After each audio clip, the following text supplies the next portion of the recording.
Hi and welcome to Easy Spoken English Kanchi. So நம்ம சேனலில் தொடர்ந்து லாங் சென்டென்சஸ் பார்த்துட்ருக்கோம்.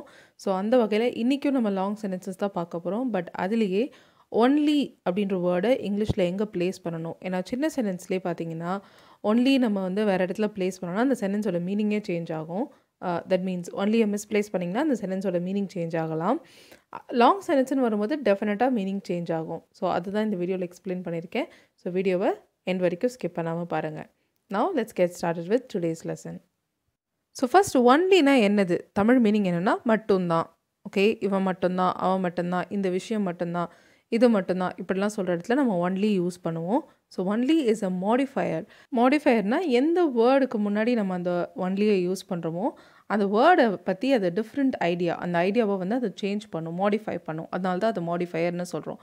ஓகே, பொதுவாக எல்லா adjectives அண்ட் adverbs எல்லாமே மாடிஃபையர்ஸாக தான் இருக்கும். ஸோ இந்த கிராமர் டேர்ம்ஸ் எல்லாம் விட்டுட்டு இப்போ தமிழில் நம்ம மட்டும்தான் அப்படின்னு ஒரு சென்டென்ஸில் யூஸ் பண்ணோன்னா அது எங்கே இங்கிலீஷில் ப்ளேஸ் பண்ணணும்னு நமக்கு டவுட்ஸ் வரும். பட் நம்ம என்ன பண்ணோன்னா பொதுவாக நான் நிறைய பேர் பார்த்துருக்கேன், லாஸ்ட்டாக தான் அது யூஸ் பண்ணுவாங்க. ஒன்லியை வந்து at the end of the sentence use பண்ணுவாங்க. ஸோ எப்படி ஒரு இடத்துல ஒன்லி யூஸ் பண்ணும்போது மீனிங் சேஞ்ச் ஆகுது அப்படின்றத இப்போ பார்ப்போம். ஸோ பாருங்கள், ஃபர்ஸ்ட் சென்டென்ஸ், சனா மட்டும்தான் மேடியை பார்க்கில் பார்த்தா. ஸோ சனா மட்டும்தான் பார்த்தா, கரெக்டாக? Only Sana saw Maddy at the park. வேறு யாரும் பார்க்கல, நிறைய பேர் போனாங்க, பட் சனா மட்டும்தான் பார்த்தா. Only Sana saw Maddy at the park. Sana only saw அப்படி போட முடியாது, ஏன்னா சனாவை தான் நம்ம இங்கே மாடிஃபை பண்ணுறோம். சனா மட்டும்தான் பார்த்தா. So only Sana saw Maddy at the park. அடுத்தது, இப்போ இந்த இங்கிலீஷ் சென்டென்ஸ் பாருங்கள், Sana only saw Maddy at the park. So இதுக்கு தமிழில் என்ன அர்த்தம்னு பார்த்தீங்கன்னா, சனா மேடியை பார்க்கில் பார்க்க மட்டும்தான் செஞ்சா, போய் பேசலாம் இல்லை. சனா ஒன்லி saw, அந்த ஒரு ஆக்ஷன் தான் பண்ணான்னு சொல்கிறோம். ஸோ ஒன்லி வந்து சாக்கு முன்னாடி நம்ம போடும்போது அவன் அந்த ஆக்ஷன் மட்டும்தான் பண்ணான், பார்க்க மட்டும்தான் செஞ்சா, போயெல்லாம் பேசலை. Sana only saw Maddy at the park. She did not go speak with him. She did not speak with him. She only saw Maddy at the park. Alright, அடுத்த sentence, Sana saw only Maddy at the park. Sana saw only Maddy. மேடியை மட்டும்தான் சனா பார்க்கில் பார்த்தா. So நிறைய பேர் இருந்தாங்க, but சனா வந்து யாரை பார்த்தா? மேடியை மட்டும்தான் பார்த்தா. Sana saw only Maddy at the park. ஓகேங்களா? So next sentence, Sana saw Maddy only at the park. Sana saw Maddy only at the park. பார்க்கில் மட்டும்தான், கரெக்டாக? பார்க்குக்கு முன்னாடி போட்டோன்னா பார்க்கில் மட்டும்தான்னு அர்த்தமாகும். ஸோ சனா மேடியை எங்கே பார்த்தா? பார்க்கில் மட்டும்தான் பார்த்தா, வேறு எங்கேயும் அவனை பார்க்கல. ஓகே, அவன் அன்றைக்கி நிறைய இடத்துக்கு போனான், ஆனால் சனா வந்து அவனை மற்ற இடத்துலலாம் பார்க்கல, பார்க்கில் மட்டும்தான் பார்த்தா. Sana saw Maddy only at the park. Alright, so இப்போ பெரிய சென்டென்ஸ் ட்ரை பண்ணலாம். கொஞ்சம் கிளாஸ் எல்லாம் போட்டு கொஞ்சம் பெரிய சென்டென்ஸ் ட்ரை பண்ணலாம். பாருங்கள், நான் நேற்று கேட்டதை உன்னை கொண்டு வர சொன்னேன். ஸோ இந்த தமிழ் சென்டென்ஸை இங்கிலீஷில் எப்படி எழுதலாம்?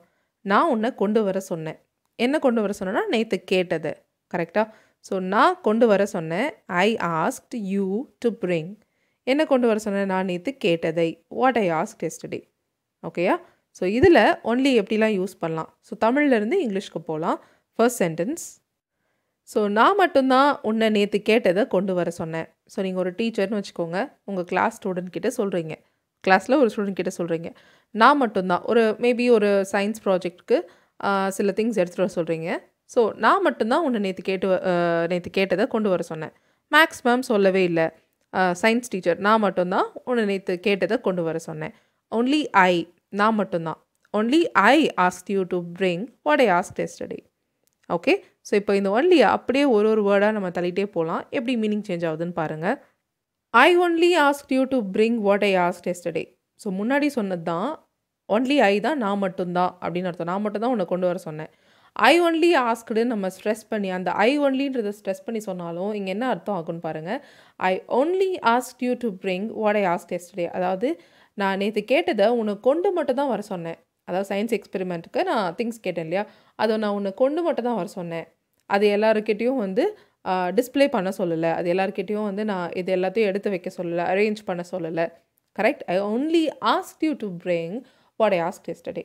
நான் நேற்று கேட்டதை உன்னை கொண்டு மட்டும் தான் வர சொன்னேன். அது எல்லாருக்கிட்டையும் காட்ட சொன்னேன்னா, இல்லை அது எல்லாத்தையும் எடுத்து அரேஞ்ச் பண்ண சொன்னேன்னா, அந்த மாதிரி ஒரு சென்டென்ஸ். ஓகே, ஏன்னா ஒரு ஆக்ஷன் மட்டும்தான் பண்ண சொன்னேன்னு இருக்குது. So I only asked you to bring. நான் உன்னை நேற்று கேட்டதை கொண்டு வர மட்டும்தான் சொன்னேன். ஆல்ரைட், அடுத்தது, I asked only you to bring what I asked. yesterday. Okay, I asked only you. உன்னை மட்டும்தான் நான் நேற்று கேட்டது கொண்டு வர சொன்னேன். நீ ஏன் போய் உன் ஃப்ரெண்ட் கிட்டலாம் சொன்னேன்? நான் உன்னை மட்டும் தான் நான் கொண்டு வர சொன்னேன். I asked only you to bring what I asked yesterday. Okay, so நம்ம நினைக்கிறோம் எங்கே வேணால் ஒன்லி போட்டுக்கலாம், அந்த சென்டென்ஸ் வந்து மீனிங் மாறாதுன்னு. பட் எப்படி மீனிங் சேஞ்ச் ஆகுது பாருங்கள். நம்ம சொல்லுவோம் இந்த சென்டென்ஸ்லாம் நம்ம நார்மல் லைஃப்பில் பேசுகிறோம், பட் அதை இங்கிலீஷில் கரெக்டாக சொன்னால் தான் அந்த மீனிங் கன்வே ஆகும் இல்லையா? ஸோ அதுக்கு தான் இந்த lesson. So I asked only you, உன்னை மட்டும் தான் நான் கொண்டு வர சொன்னேன். Next one, I asked you to bring only what I asked yesterday. So ஒன்லியே நம்ம இந்த என்டையர் கிளாஸ்க்கு முன்னாடி what I asked yesterday, நான் நேற்று கேட்டதை மட்டும்தான் அதுக்கு முன்னாடி ப்ளேஸ் பண்ணியிருக்கோம். அப்படின்னா நான் நேற்று கேட்டதை மட்டும்தான் நான் கொண்டு வர சொன்னேன். நீ ஏன் மற்றதெல்லாம் கொண்டு வந்த? ஓகே, நீ ஏன் நான் முந்தா நேற்று கேட்டதெல்லாம் எடுத்துகிட்டு வந்தேன், நான் நேற்று என்ன கேட்டனோ அதை மட்டும்தான் கொண்டு வர சொன்னேன் அப்படின்னு மீனிங் வருது. கரெக்டாக? ஸோ இப்போது நெக்ஸ்ட்டு சென்டென்ஸ்க்கு போகலாம். இது புரிஞ்சிருக்கும்னு நினைக்கிறேன். நெக்ஸ்ட் சென்டென்ஸ் பார்ப்போம். கடைசி லெசன் புரிஞ்சுதுன்னு அவள் என்கிட்ட சொன்னான். அவள் என்கிட்ட சொன்னான். என்ன விஷயம் சொன்னா? அங்கே நம்ம ஒரு நவுன் க்ளாஸ் எழுதியிருக்கோம். கடைசி லெசன் புரிஞ்சுதுன்னு. கரெக்டாக? அவளுக்கு கடைசி லெசன் புரிஞ்சுதுன்னு. So she told me that she understood the last lesson. கரெக்டாக? ஸோ இப்போது இந்த சென்டென்ஸை நம்ம தமிழ்லேருந்து ட்ரான்ஸ்லேட் பண்ணி இங்கிலீஷில் எங்கே ஒன்லி வரணும்னு ட்ரை பண்ணலாம். ஃபர்ஸ்ட் ஒன், அவள் மட்டும்தான் கடைசி லெசன் புரிஞ்சுதுன்னு என்கிட்ட சொன்னான். அந்த கிளாஸில் நிறைய ஸ்டூடெண்ட்ஸ் இருக்காங்க. அவள் மட்டும்தான் கடைசி லெசன் புரிஞ்சுதுன்னு என்கிட்ட சொன்னான். கரெக்டாக? ஸோ அவள் மட்டும்தான், only she told me that she understood the last lesson. Okay, only she, அவள் மட்டும்தான் அப்படின்றதுனால only she அப்படின்னு ஸ்டார்ட் பண்ணியிருக்கோம். நெக்ஸ்ட் ஒன், அவள் கடைசி லெசன் புரிஞ்சுதுன்னு சொல்ல மட்டும்தான் செஞ்சா. கத்தலாம் இல்லை, அவள் ஜஸ்ட் சொல்ல மட்டும்தான் செஞ்சா. அவள் கடைசி லெசன் புரிஞ்சுது, எனக்கு தான் புரிஞ்சுதுன்னு அப்படின்னு கத்தலாம் இல்லை, ஜஸ்ட் சொல்ல தான் செஞ்சா. அவள் இந்த ஆக்ஷன் பண்ணலை, இந்த ஆக்ஷன் மட்டும்தான் பண்ணான்னு சொல்கிறோம். கரெக்டாக? She only told me, she did not shout, she only told me that she understood the last lesson. Okay, ஒரு ஆக்ஷன் மட்டும்தான் பண்ணான்னு சொல்கிறோம். அதனால் அந்த ஆக்ஷன், அந்த வேர்புக்கு முன்னாடி நம்ம ஒன்லியை ப்ளேஸ் பண்ணியிருக்கோம். she only told me that she understood the last lesson. Next one, அவள் கடைசி லெசன் புரிஞ்சுதுன்னு என்கிட்ட மட்டும்தான் சொன்னான். என்கிட்ட மட்டும்தான். she told only me that she understood the last lesson. என்கிட்ட மட்டும்தான், only me. she told me, அவள் என்கிட்ட சொன்னான். என்கிட்ட மட்டும்தான் சொன்னான். she told only me that she understood the last lesson. alright, அடுத்து அந்த கிளாஸ்க்கு முன்னாடி ஒன்லி ப்ளேஸ் பண்ணலாம்.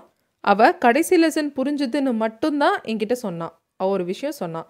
என்ன விஷயம்? அதுங்க தான் ஒரு கிளாஸ் யூஸ் பண்ணியிருக்கோம். அந்த விஷயம் மட்டும்தான் என்கிட்ட சொன்னான்னு சொல்கிறோம். she told me only that she understood the last lesson. she told me, என்ன சொன்னா? only that she understood the last lesson. she never said any other word. she did not say any other word. she told only that. என்னது அந்த that? only that she understood the last lesson. Okay, so இப்போ இந்த கிளாஸ்க்குள்ளே இந்த only எடுத்துகிட்டு போய் பார்க்கலாம் என்ன எப்படி மீனிங் சேஞ்ச் ஆகுதுன்னு பாருங்கள். அவளுக்கு மட்டும்தான் கடைசி லெசன் புரிஞ்சுதுன்னு சொன்னான். ஸோ கிளாஸ்க்குள்ளே நம்ம ஒன்லி எடுத்துகிட்டு போகும்போது இந்த மீனிங் தான் வரும். எப்படி கொண்டு போக போகிறோம்? she told me that only she understood the last lesson. அவளுக்கு மட்டும்தான் புரிஞ்சுதுன்னு. only she understood the last lesson. அவள் கிளாஸில் வேறு யாருக்குமே புரியல, அவளுக்கு மட்டும்தான் புரிஞ்சுதுன்னு அவன் என்கிட்ட சொன்னான். she told me that only she understood the last lesson. alright, so இப்போ இங்கேனா அண்டர்ஸ்டுட்க்கு முன்னாடி ஒன்லி போடலாமா? நெக்ஸ்ட் சென்டென்ஸில் she only understood the last lesson. Okay, அவளுக்கு புரிய மட்டும்தான் செஞ்சுது, வேறு எதுவும் செய்யலை. லாஸ்ட் லெசன் வந்து புரிய மட்டும் தான் செய்யும், வேறு என்ன பண்ணுவாங்க, என்ன பண்ணும்? ஸோ அதனால் அந்த லாஜிக்கலி அந்த சென்டென்ஸ் கரெக்டாக இருக்காதுன்றதுனால நான் ஒன்லியாக அடுத்த இடத்துல ப்ளேஸ் பண்ண போகிறேன். பாருங்கள், அவளுக்கு கடைசி லெசன் மட்டும்தான் புரிஞ்சுதுன்னு சொன்னான். ஸோ கடைசி லெசன் மட்டும்தான், only the last lesson. she told me that she understood only the last lesson. So இந்த மாதிரி லாஸ்ட்டாக வரும்போது நீங்கள் கடைசியாகவும் போட்டுக்கலாம். the last lesson only அப்படின்னு போட்டுக்கலாம். கடைசியில் நம்ம ஒன்லியை போட்டோன்னா அந்த லாஸ்ட்டில் என்ன இருக்கோ அதை மட்டும்தான் அது மாடிஃபை பண்ணும். அதாவது இந்த இடத்துல லாஸ்ட் லெசன் இருந்துச்சுன்னா அதை மட்டும்தான் அது மாடிஃபை பண்ணும். கடைசி லெசன் மட்டும்தான் அர்த்தம். சரிங்களா? நம்ம இப்போ இந்த சென்டென்ஸில் இருக்க ஈச் அண்ட் எவ்ரி வேர்டை மாடிஃபை பண்ணுற மாதிரி பார்த்தோம் இல்லையா? பட் அந்த மாதிரி நீங்கள் ஒன்லியை கடைசியாக போட்டால் மாடிஃபை பண்ணாது. அது எந்த வேர்டை நீங்கள் மாடிஃபை பண்ணணும்னு நினைக்கிறீங்களோ, எந்த வேர்டு மட்டும்தான் அப்படின்னு சொல்கிறீங்களோ அந்த வேர்டுக்கு முன்னாடி தான் நீங்கள் போடணும். ஓகே, ஸோ இப்போ இங்கே நான் 2 எக்ஸாம்பிள் கொடுத்துருக்கேன். இந்த எக்ஸசைஸ் வந்து it's gonna be a different exercise that you have ever tried on my channel. So இதில் வந்து பார்த்தீங்கன்னா ஃபர்ஸ்ட் கொஷனில் ஒன்லியை நீங்கள் டிஃப்ரெண்ட் பிளேசஸில் ப்ளேஸ் பண்ணி என்ன மீனிங் வருதுன்னு தமிழ் அண்ட் இங்கிலீஷில் ட்ரை பண்ணுங்கள். ஓகே, ஃபர்ஸ்ட் சென்டென்ஸ், அவள் திருடுனா அப்படின்னு நீ என்கிட்ட சொன்ன. அவள் திருடுனான்னு நீ என்கிட்ட சொன்ன. ஸோ அதுக்கான இங்கிலீஷ் சென்டென்ஸை நான் கொடுத்துருக்கேன். You told me that she stole it. Okay, so இப்போ இங்கே ஒன்லி பிகினிங்லேருந்து கடைசி வரைக்கும் நீங்கள் ட்ரை பண்ணி அதுக்கான தமிழ் அண்ட் இங்கிலீஷ் சென்டென்சஸ் என்னென்னு சொல்லுங்கள். இல்லைனா அட்லீஸ்ட் 3 இடத்துல ப்ளேஸ் பண்ணி எப்படி அந்த சென்டென்ஸ் சேஞ்ச் ஆகுதுன்றதை சொல்லுங்கள். செகண்ட் கொஸ்டின், நானே ஒன்லியை வேறு இடத்துல ப்ளேஸ் பண்ணி இங்கிலீஷ் சென்டென்சஸ் கொடுத்துருக்கேன், அதுக்கு தமிழ் சென்டென்ஸ் என்னன்னு சொல்லுங்கள். Only he understood what I was saying. He understood only what I was saying. So இதுக்கு தமிழில் என்ன அர்த்தம் அப்படின்றத எனக்கு காமெண்ட் பண்ணுங்கள். Alright, thank you so much for watching this video till the end. I'll see you all in the next video. Till then, take care and bye.